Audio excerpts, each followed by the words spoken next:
This episode is sponsored by Plum Deluxe. Love trying new teas? Want to make every day feel special? Treat yourself to a Plum Deluxe Tea of the Month subscription.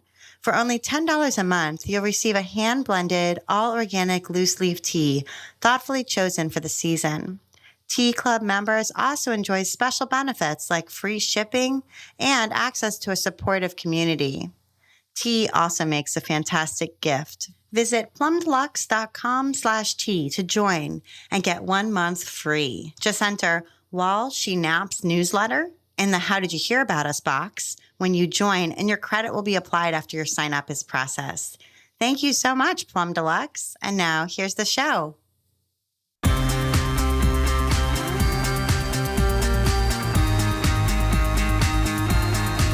Welcome to episode 94 of the While She Naps podcast. I'm Abby Glassenberg. Today we're talking about owning a quilt shop with my guest, Heather Givans. We're recording this episode in Savannah, Georgia at QuiltCon 2017. The show is so inspiring, and I'm excited to have the opportunity to sit down with an equally inspiring guest to talk more about this industry. Heather Givans is a creative force. She's a fabric store owner, fabric designer, quilt designer, national instructor, artist, and art educator.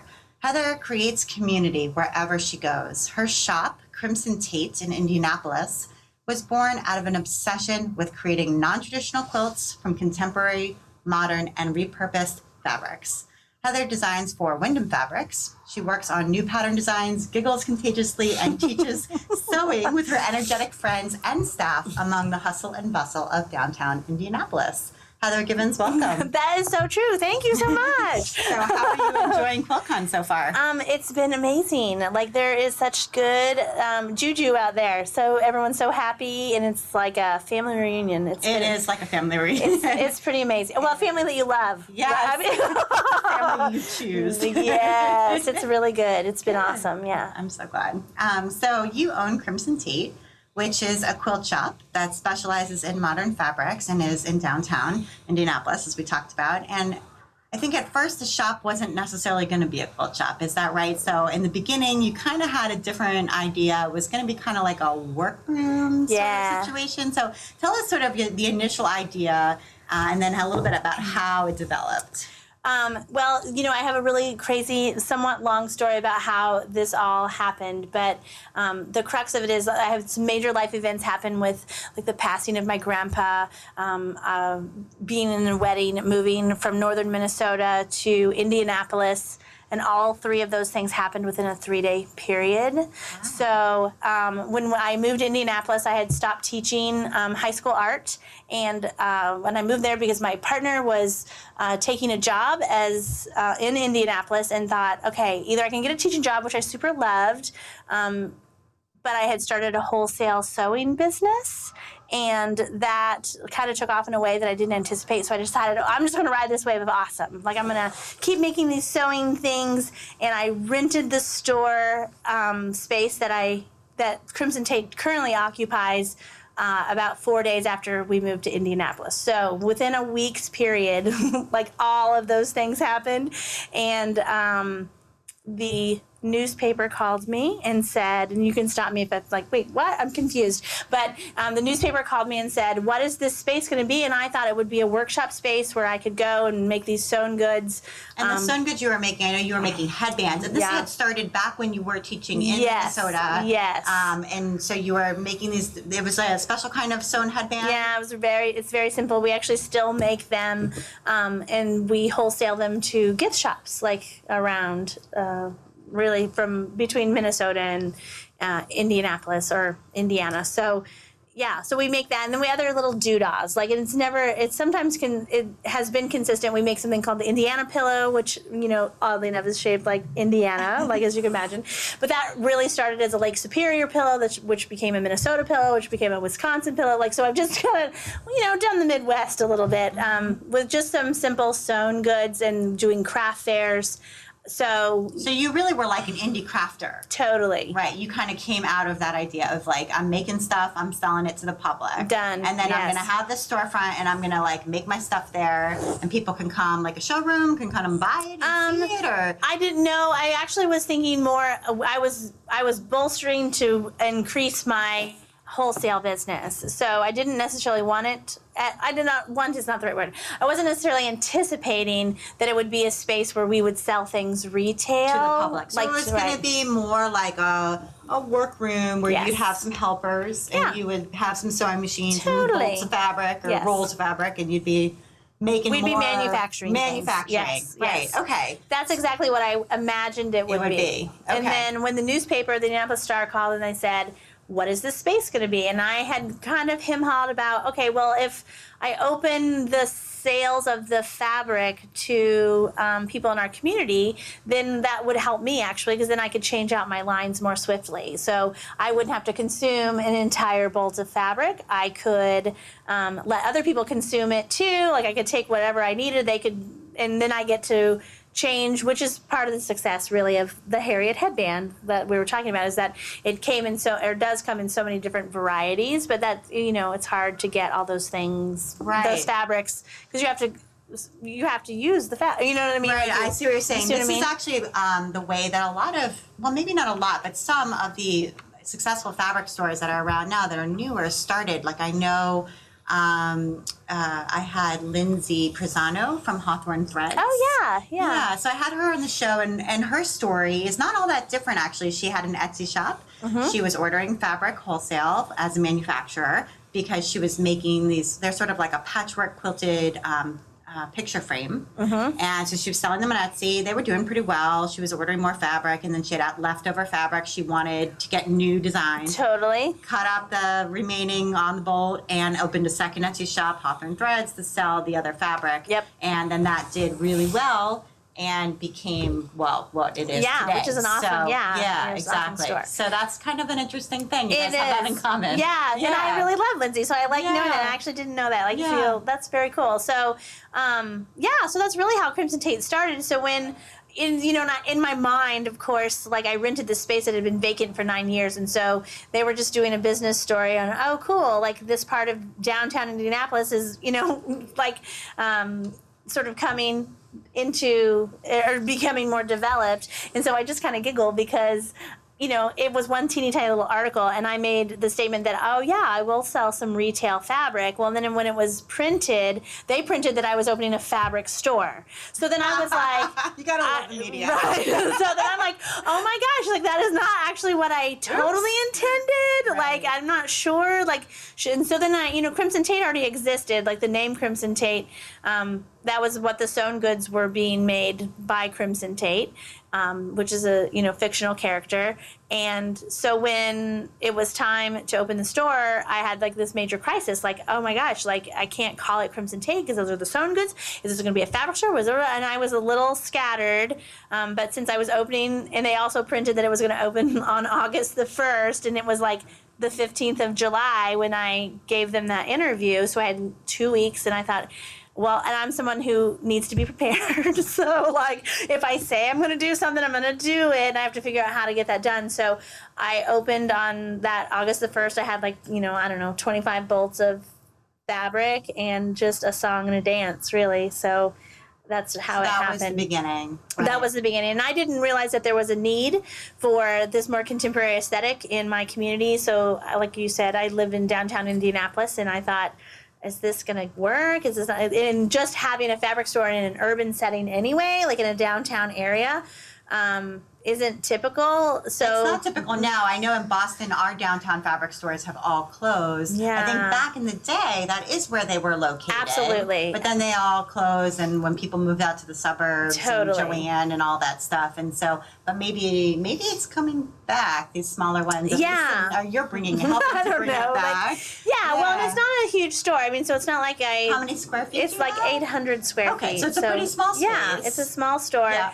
And so it really opened just as that manufacturing space, but also as a retail fabric store simultaneously. And then now, of course, the fabric side of it has outgrown. the wholesale part of what we do, but we still are making things. And come holidays, like we're still making sewn goods, and we've got a little cottage industry going of people who are sewing on things outside of the store or inside of the store. Well, so you're employing some people still doing absolutely that line of sewn goods. That's pretty cool. Yeah, that's one of my proudest things, to be honest with you, is that you kept it. Well, that it's that just through sheer like creativity and hard work, like that's created jobs. Yeah. You know what I mean? Yeah. Like that was one of the scariest moments of owning the store, because the first year, because I thought, okay, this building is it has not been occupied, and I figured for an entire year I could hustle and figure out a way to pay my rent, and I could get a job at Starbucks if I needed to, like if this thing didn't work. And it was after the first year that I realized, okay, I have to take on like an actual full-time employee in the store for the fabric part of it. And that was the hardest moment. Yeah. So really. who was your first employee? David Barnhouse. Okay, Yeah. and he's still with you. He's totally there. Yeah. Yep. And how did you meet him? He was actually my student. Like when I taught high school. Back in Minnesota? No, well, I taught in Indianapolis, moved to Minnesota, back to Indianapolis again. I see. So he was your old student. He's my old student. And how old was he when he was your student? He was like 14.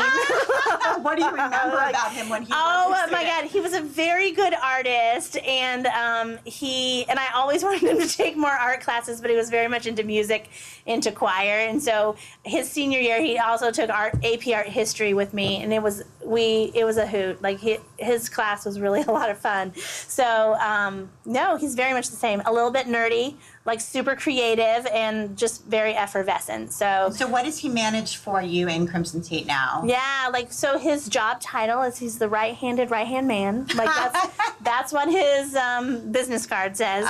But he really does take care of most of that e-commerce that we do. Like he's in charge of inventory maintenance. That's a really big part. He does, since designing fabric for Wyndham, that sort of ties up me a little bit, like in a different direction as far as being in charge of the everyday operations.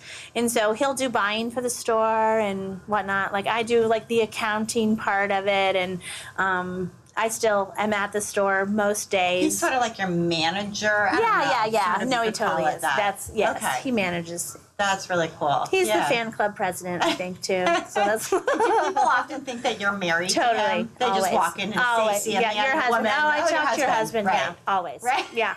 So we've decided, so we're like, like whatever. Husband and wife. It's cool. Like we're not mad about that. And then they also assume that we're brother and sister. But then they get kind of creeped out a little bit sometimes when I say, he was my student. Like, no, I'm married to. You know what I mean? Like, which isn't true at all. Like I'm not. You're not rob the cradle and marry your student. No, and that's Right, weird.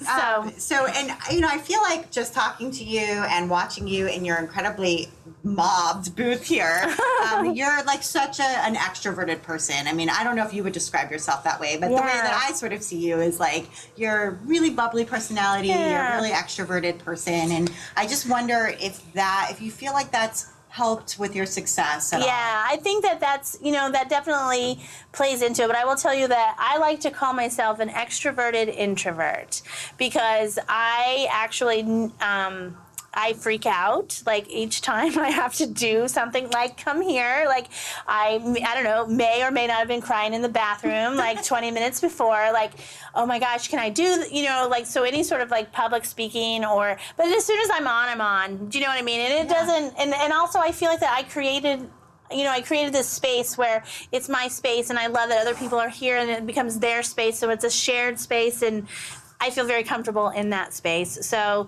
but I require total decompression. Mm-hmm. Like I gotta power down. Right. Like, so it's not, when I go home, like let's lock it up. Right. Do you know, like I'm not the one that's going to stay out until 2 a.m. Right. Like I'm not that person. No. Yeah, not no. the party, late night I'm party not girl. I'm not the extroverted party. Right. I'm the positive cheerleader, I think is probably and I think a good lot of that's really description. important for creating a sense of community, because right now, especially retail's changing a lot, and it's not going to go back to the way retail once was. Sure. And owning a brick and mortar fabric shop in 2017, it's hard work. Yeah. And I think one of the things that people love about the ones that succeed and that are doing well is that sense of community and belonging. I think that's key. And I wonder what you feel like you do at Crimson Tate to nurture that. Yeah. Well, I think that, everyone, we talk about this all the time at Crimson Tate, in the employees of Crimson Tate, like putting our most positive foot forward. And it is about like helping people through their creative process and taking a real personal interest in what other people are doing. And I will say, like, we're not the only store to do that. Like lots of stores, I think, also have that sense of community, but that's what's so beautiful about what's happening here, even at QuiltCon. Mm-hmm. Like this is all about the community and nurturing everyone's creativity and teaching and learning. And so as an educator, right, so as a trained educator, that was always an important component to what I do and who I am. So Crimson Tate is always a place where you can learn or you can ask questions and you can bring things in. And I don't get too caught up in things like, oh, that came from Joanne. Like, no, you didn't buy that fabric here, so I'm not going to help you.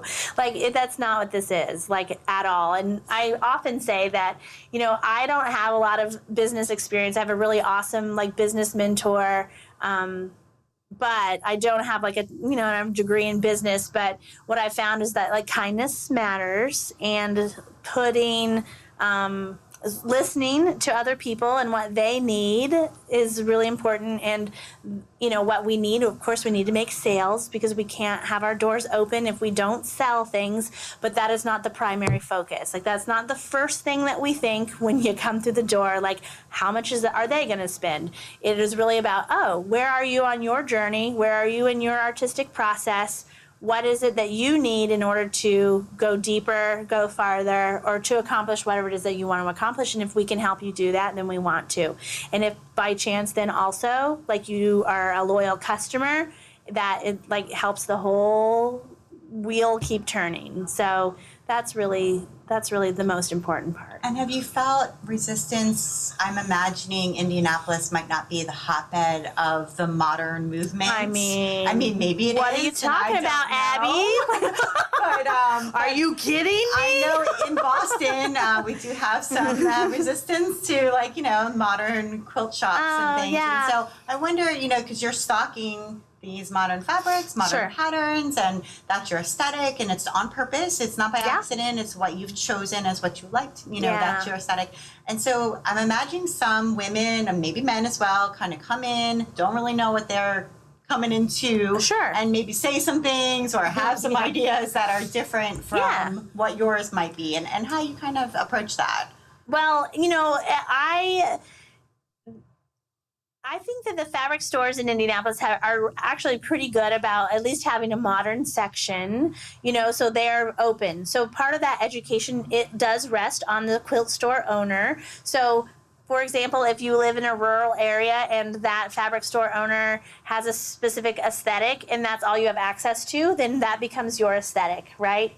And so then that's what that's what you love, and that's what you've learned, maybe. Like, of course, you have other influencers, like not just the quilt store owner, but if that's all you have access to, then maybe that's all you have access to. So I feel like that in Indianapolis, we have awesome quilt stores, and they do have most of them are pretty honor like a modern aesthetic. So I do not actually encounter a ton of people who come to the door going, what? Like, what's going on in here? I've never seen this. Like, I feel like that it's a little bit far reaching at this point.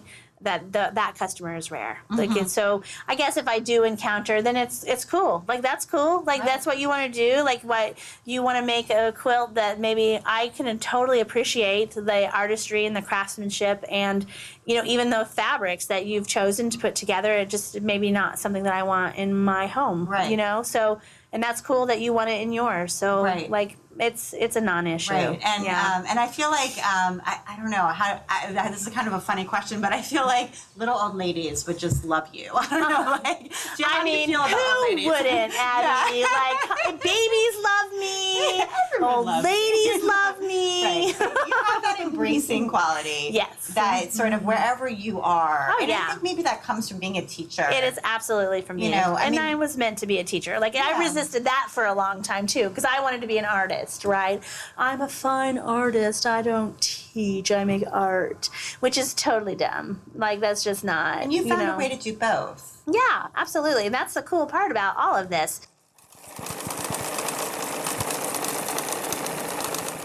I want to take a minute now to hear a little more about our sponsor, Plum Deluxe. Plum Deluxe is a tea company based in the Pacific Northwest. It's run by an amazing entrepreneur named Andy Hayes, and it's a company that I can totally get behind. Everything Plum Deluxe offers is handmade. To make each of the tea blends, Andy sources individual ingredients and creates the recipes himself. The tea is organic and fair trade, and the teas are blended fresh every single week. My sister got me a 3-month Plum Deluxe tea subscription for my birthday in August, and it was such a treat. Each month, a new tea arrived in the mail just for me. They were totally delicious, and I even bought my friend Leah a Plum Deluxe tea subscription for Christmas this year because I had enjoyed mine so much. Plum Deluxe is one of the few tea subscriptions out there with a caffeine-free option, which is awesome. And if you enjoy the teas that you get in your subscription, you can go to the Plum Deluxe website and order those particular ones a la carte. And club members get free shipping. So head over to Plum Deluxe and check it out. It's really good, and really good tea makes every day special. Thank you so much, Plum Deluxe. And now back to my conversation with Heather. My day is filled at some point with creating something.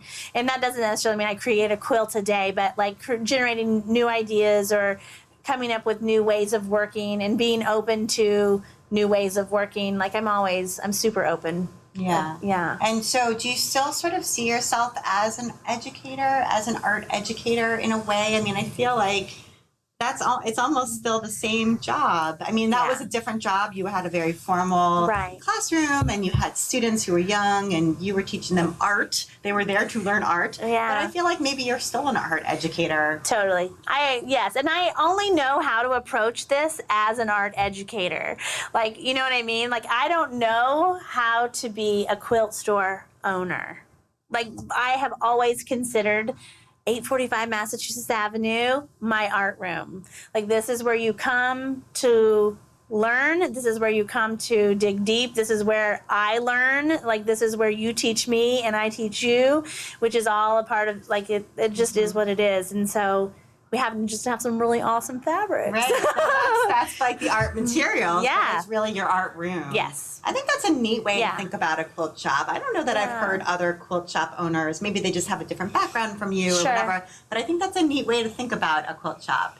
And if I think about as a customer, going to an art room, that's a place I want to go. Yeah, no. I mean, I love art rooms. I know, totally. And I think as adults, we don't get that opportunity a lot. Like, to approach things in that way. Right. Like, to think about, oh, this is a creative space that I can walk into and, you know, gather inspiration and skill and all the things that are important. So I think that makes it less intimidating too. Like, I do know that there are some people who, you know, they have frustrations. Like, they have the same problems with their sewing machine that I have with mine. Oh yeah, like the bobbin doesn't wind properly, or, you know, it jams every fourth stitch. That happens to me too. I just happen to know what to do when it happens. You know what I mean? Like, I know what's causing it. And I think that because sewing, it definitely has rules and procedures. And if you don't know the rules and procedures, then it can be really intimidating and frustrating. So having a space where it does feel like, oh, like, this is where I can be and learn, then it doesn't feel so unapproachable. Right. But it's sort of, this is where I can be and this is where I can learn, but I'm not going to be judged for not knowing. Because as you said, like, sewing does have rules. It does. And I know in 8th grade home ec, you know, if your stitches weren't perfect, you know, you really felt like judged by it. Well, and I think it intimidated me from sewing for a while, Well, I think even beyond that, like just the mechanics of sewing, there's step A, B, C, D. Now, that doesn't mean that you can't thread your machine wrong and it won't work. Sometimes it will. You could thread it oddly and it will still run, but most of the time it will not. Like there's a definite path you have to take. And then once you learn the path, and this is exactly how I taught high school art, you learn the rules, and as soon as you learn the rules, then you can choose to either abide by them or you can just abandon them altogether. But in order to abandon them, you have to have some kind of a foundation and understanding. And so even if it's just procedural, and it doesn't mean that I'm looking at your work going, oh, there's not 10 stitches per inch or 29 stitches per inch or whatever that number is. I don't ever, it's more of a, how do I learn how to use my machine properly? Yeah, no, absolutely. And I teach people locally in Boston how to use their sewing machines in a class that I teach. And I always feel like this is basically a tool. Yeah. It's like an art making tool. And once you learn how to use it, your creativity is opened up and you can do whatever you want with it. Yes, run paper through that thing. Do whatever you want. Sew paper to your fabric. Do what you want. You do you. Like, it's okay, but you have to know how to turn the machine on. Yeah. Right. Yeah. Give you the fundamentals for sure. So you've added online shopping. We referenced that a little bit when we were talking about David handling e-commerce, and that's fairly new, right? Did you launch? No, it was a little while ago. Okay. I think that within the year and a half. So we've had it for at least 4 years. We've had online. Yeah. So the majority of the time we've been open. Yeah. Okay. So we've changed systems. Like we've changed point of sale. Oh, so, I see. So there was a grand now we've changed systems and it opened it up a little bit further because we were a little bit limited originally. So now you can shop internationally at crimsontate.com and you can. It sorts it differently. What software are you using? Is it? We use LikeSew, which is an industry-specific point of sale. Yeah. Right. Okay. And so that manages both in-store and online inventory. Yeah. Because I think that's one of the bigger challenges is like if somebody comes to the store and buys that last half yard, then you can't also sell it online because you don't have it anymore. So you got to make sure that it all syncs. Yes. So it's all in real time. And would you say, could you give a estimate percentage-wise of how much ends up online, how many sales end up online versus in store? Is it mostly in store or is it half and half? It's mostly in store. I would love for it to be half and half. Like that is always my goal. Like I set goals for us, and that would be awesome. But I do there's only so many moments in a day. Sure. And so the majority of our sales come through the door, like people that are local or traveling through. We're very close to the convention center in Indianapolis. So, fabric people are fabric people. They're 3/4 of a mile from a fabric store. They're going to get there. Right. It's a destination. So, yeah, totally. So we get a lot of outsiders, drifters, you might say. So now you're designing fabric for Wyndham, and I just wondered if you could first just tell us the story of how you met Mickey, right? And Mickey's been a guest on this show. People can go back and listen to a little more about the background about Wyndham Fabrics, but how did you meet and connect with him initially? Yeah, well, so as a Wyndham customer, I've attended I think every quilt market since I've opened my store. And so just through my professional relationships, like I know him, he knows of Crimson Tate because I order things from his company. And it actually was when Quilt Market was in Portland, and that must be 3 or 4 years ago.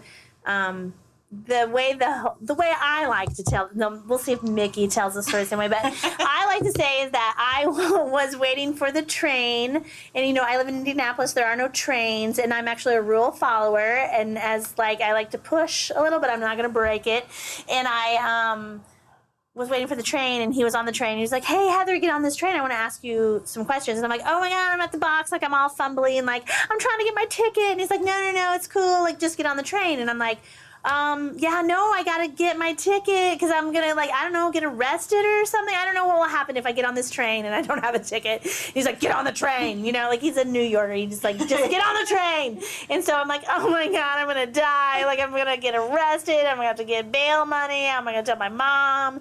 And so then he's like, hey, and he asked me all these questions about owning a quilt store, and just from my perspective, what, some of the things that I was thinking about and trying to achieve. And he was like, so at the end of that, it was a really great conversation. Like, I felt like, oh man, that guy's cool. Like, he's a smart guy. Yeah, no, he's totally smart. And so I'm like, I kind of want to be friends with him. And like, I thought that in my mind.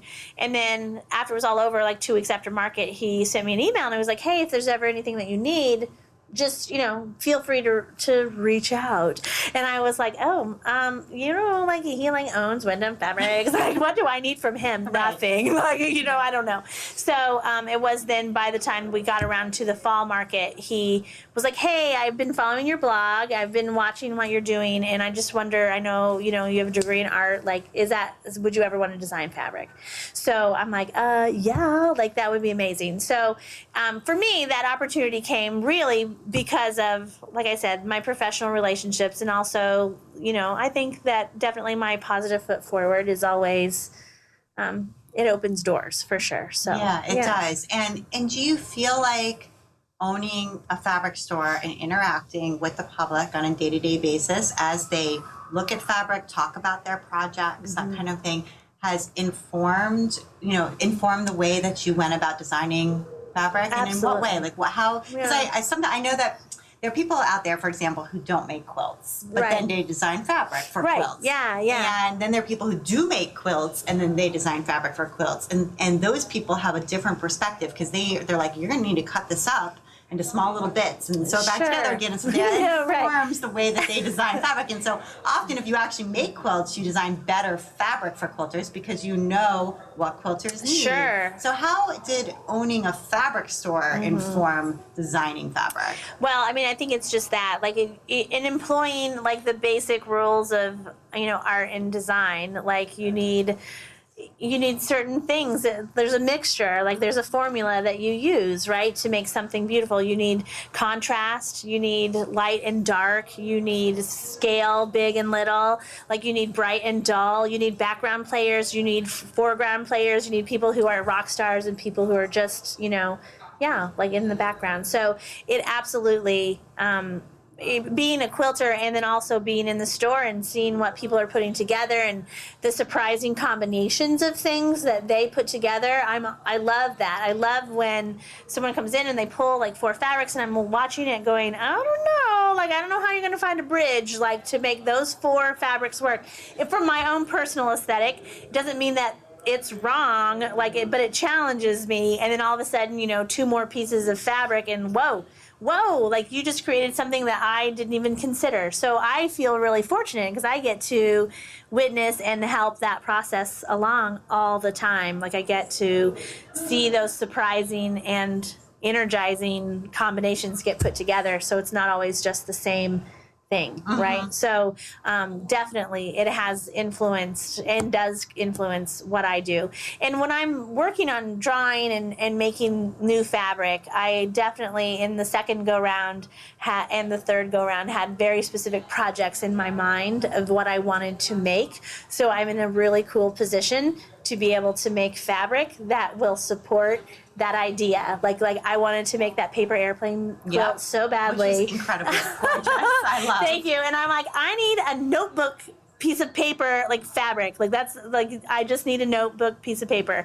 And literally when I turned in my art for that one, I just mailed with the package a piece of notebook paper, and I'm like, I want this. Can you just make that into it for me? Right, no, right? Like I'm like, I want this. Yeah. And so, which is such an obvious idea, but it's like hadn't been. I mean, it just seems like it wasn't there. There are definitely other lines that had notebook sensibilities to it, but most of the time have things written on them. I'm like, I need a blank piece of paper. I don't want something written on it. Right. So yeah. And so, how have your customers? I mean, I think it must be pretty exciting for them, right? Oh my gosh, that they get to know you, and now you are the designer. I mean, I think I'm not sure how many fabric store, you're breaking all sorts of ground. I mean, I'm not sure how many fabric store owners I don't know. also design fabric from one of the major manufacturers. Yeah. I mean, that's also an interesting combination. Yeah. So what is the customer reaction? Oh my gosh, it's like QuiltCon every day. It really is so lovely. Like I get really overwhelmed overwhelmed by it because people are so supportive. Like when people that come to Crimson Tate, like that shop there, that have been longtime customers, are so. I think that, I mean, they're very proud, and I don't take that lightly at all. Like, I'm super proud too. Like, it's all really amazing, and they're part of the process. So on any given day, because I really do most of my work at Crimson Tate, I don't do a lot of the drawing there. That's a little bit harder for me to do, to be interrupted. And I don't, again, not negatively, but like to stop and go, like what a fabric store environment would be.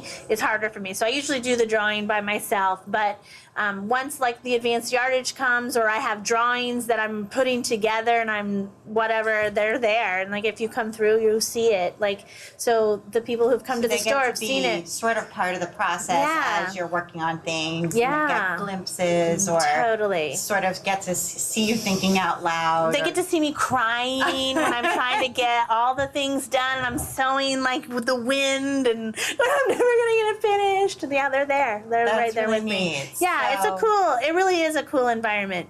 That it's a working studio. Like, it really is a working. It's a working studio. Yeah. That's right. They're working there, and you're working there. Yeah, it's exactly. Yeah, and are you able to teach classes, because you have a pretty small space, but you have room? We do. We can take about 8 people within our space. If we have a class that's larger, there's a community space that's near the store that we can do like a larger. So like Karen Lepage has come on several occasions to teach, and we'll put her in the community space just a block away so we can get more people involved, a little more elbow room. But it is literally like we're taking down displays to make table space. We like pack it all up so that we can get some space, and then unpack it the next morning so that it's back to a fabric store again. So we normally can only host classes in the evenings for that very reason, because we can't have classes during the day. It's just too small, because you can't be in there shopping and have people sitting around a table. They're after the shop hours. There's usually 1 hour. We're open until 7 o'clock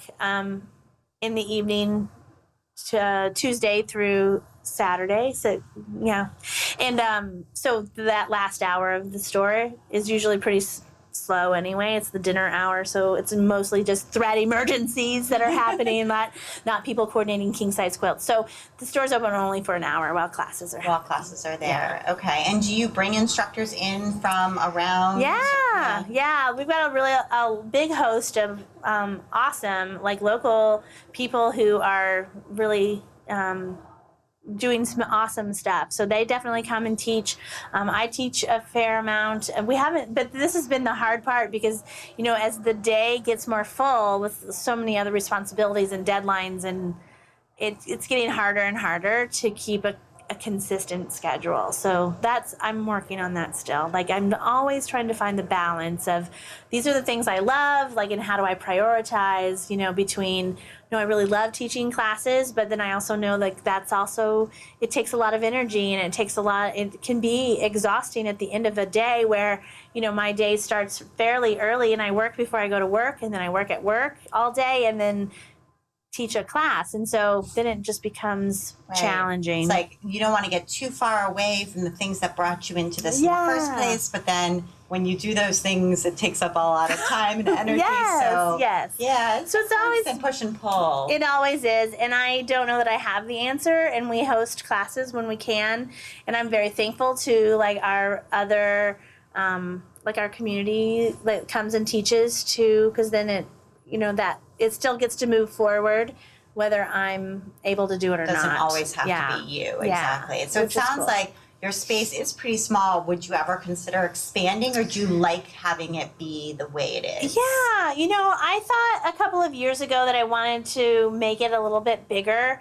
And then I started designing fabric, and it kind of, that thought, I'm glad that I didn't do it, because I'm not sure that I'm ready. I'm not sure that we have, I don't know that we're ready for that. Yeah. It's expensive, and once you're there, you have to pay your employees. More is more. Yeah, more is more. More is more. And it's a risk. And at this point, I don't need it to be to have like tons more fabric, and we just have to be really thoughtful and mindful about what we pull in and how we curate it, like, and that's part of the game too, right? Like, how do you being think about choosy. that? Talk a little bit about how you choose, because there is so much fabric on the market. And there's a lot of awesome fabric. And a lot of it is absolutely gorgeous, and there's more and more every year, I feel like. Yeah. And you can't buy all of it for obvious reasons. So how do you pick? Well, and you can't either. Do you know what I mean? Yes. Like, and that's my philosophy, is that I can't buy it all, but you can't buy it all either. Like, so we don't need it to be that. But I also know then that limits us, because, you want something very specific, and I think it's awesome too, but there's just not room for it. So the way that we approach it is, we say all the time, if it does not make your heart sing, it does not live here. So, like, if we don't look at a piece of fabric, or, a lot of times we try to pull in a complete collection. It doesn't always happen. But if we look at it and we think, oh my gosh, that is beautiful, that yes, but there's like 3 pieces that I'm not sure that I like, then no, because there are 3 more pieces out there that will make my heart sing. So scrap the 3 and find 3 more, that will fit the job. So it's just about being choosy. And I think that curation is another component of why people go to their brick and mortar quilt shop. Yeah. Because there's too much to choose from. I think sometimes that's true. Yeah, and I think even with, the curation, somebody just told me at the show today, curation is the word for 2017. I mean, what? And I was like, you know what? I think it might be, because there's so much online, there's so much everything everywhere, that having somebody who really knows, who has really good taste, who can pick for you, not completely, but narrow down the choices. Yeah, absolutely. Like, and I'm happy to see it all. Like, I want, like, when I'm at market, or if there's, salesmen that come and try to sell me fabric, like, I don't mind looking at all of it, but I'm also okay with being like, no, like, it just isn't where we are. It's not what we need. And I have to be realistic, because I don't have an endless budget. There's not like it's not like there's this magic thing, it all works together. So great. So tell us a little bit about what's coming up, either for the store or for your Lines with Wyndham, or whatever new and exciting thing you might have coming down the pike. We want to hear. Yay! Well, it's really fun. Like, we occupied about a third of our booth with stuff that you can't have right here at QuiltCon, because in April, Literary, which is my new line of fabric, ships to stores, which I'm super amped about. So exciting. Yay! And my youngest daughter is an avid reader, and I'm going to buy for her. She's going to love it. Oh, that's so good. That's so good. And so we have patterns that I'm finishing now, which have all been written, but just need, some graphic design and some TLC to make it look snappy. So we've got new patterns coming out, like the bookshelf quilt, which we call Personal Library. Love it. Yeah, it's kind of a choose your own adventure. I think, people should build that over time. It should be, I loved making this quilt, but I feel like too, it would be really great to give someone, at a milestone, like at a graduation, or at a wedding, like, you put all these book titles on there of books that are suggested that they should read. It could be very thoughtful the way this quilt is put together. So I'm excited about that. I'm trying to think, like, what's going on at Crimson Tate. Like, we're all, like, people, again, like my community who are in the store are so excited for Literary as well. So that'll be a big thing in the store. You're gonna have, like, a lunch party, or there's always a party. There kind of is. Like, and so, we'll have some sort of event in the store, just like it's woohoo, like it's finally here, like it'll be exciting. Yeah. So, super. Yeah. I want to make sure we get to your recommendations, because you've got some good ones. Oh, and good. You wanted to talk about your favorite book, which is The Boxcar Children, which I just read. I've read it to all of my kids, but my 6-year-old was ready, so I just read it to her. So good. And we loved it. And we've actually seen The Boxcar, which is in Putnam, Connecticut, which is where, I forget the name of, here you have the name of the author, Gertrude Chandler Warner. Yes. She grew up in Putnam, Connecticut, or lived in Putnam, Connecticut, and the actual boxcar that she wrote about or was inspired by is there. Can I tell you, like, I so had cool. like major anxiety as a kid a conundrum because I kind of didn't want a family because I wanted to live in that boxcar. And so then I was like torn because I'm like, that's terrible. Like I understood, like I was saying, like, I don't want a mom and dad. I don't want siblings. I want to be on my own. Just want to live in a boxcar. That's terrible, but I wanted it. They would go to the dump and find these shards of different dishes and make things, and it was very crafty. Yes, it was. Yeah, it was. And I think as kids, almost everyone. I mean, I definitely pretended like to go out in the woods and make mud bowls and let them dry in the sun and all of that. Just sort of like try to survive on your own. Yes. Yeah. Yes. And that very book fulfills enticing. that. Yes, very enticing. It's a great book. So if anyone listening hasn't read Oh Boxcar my Children, gosh, as an adult, or if you have someone small in your life, definitely read it. You have to read it. It is a great book, yeah. And so you also love a bunch of other things. You can pick what you wanted to talk about, but you said you love Lake Superior and agate hunting. What is that? Oh my gosh, agates are rocks that are found, they're found all over the world, but in particular they occur, there's a specific Lake Superior agate, which is just a formation of a rock that happens there. Like it's a geological wonder. It's really beautiful. It's normally like this root beer red color, sometimes with white swirl in it. And so after a really great storm on Lake Superior, you can go down to the beach and find like the Lake Superior agate. And are they smooth or are they like rough? It depends. Both. Like, so it depends on whether it's gotten tumbled like over, hundreds of years in Lake Superior, whether it's smooth or not. Yeah. I've never been to Lake Superior. So. It's so pretty. It's very cold, but I love it. It's really, I like that. I like being in nature. So living in Duluth, Minnesota was really like awesome because it really is it's very natural there. So yeah, but very cold. Very cold. Like doesn't get above 0 degrees for like 40 days in a row in the winter. So isn't nature a little hard to access when it's that cold? Well, you would think, but the thing is that like people in northern climates know how to embrace that weather. So you can go ice skating outside, cross country skiing, and you can do those things at 0 degrees. It doesn't slow you down. You have to have the appropriate dress though. Correct. No such thing as bad weather. Right. Just inappropriate dress.